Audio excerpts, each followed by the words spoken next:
Баршаңызға қайырлы күн достар. Сіздермен алуа. Құрамында желатині жоқ, небәрі 10 минутта дайындалатын мармеладтардың рецептімен бөлісетін боламын. Видеомның соңына дейін қарап, каналыма тіркеліп, жанында тұрған қоңырау белгісін басуды ұмытпаңыздар. Ең алдымен таза ыдысымызға агар-агарымызды салып, бөлме температурасына жылы суға араластыратын боламыз. Агар-агарымызда ешқандай химиялық заттар жоқ, сол себепті қолдана берсеңіздер болады. Және кастрөлімізге құйып, баяу отта араластыру арқылы қайнататын боламыз.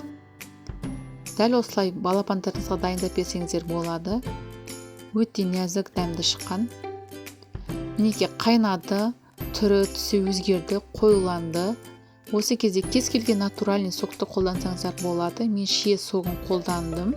Кішкене қышқылдау болғандықтан 2 қасық қант қосатын боламын. Қайнағаннан кейін бөлме температурасына суытып аласыздар да 20 минутқа холодильникке қоятын боламыз. Мінекей дәл осылай ыдыстарымызға құйып алып,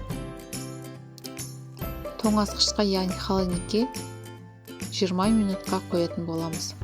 Дәл осылай жасап көріңіздер балапандарыңызға. Мінекей дайын ас болсын, сіздер де жасап көріңіздер.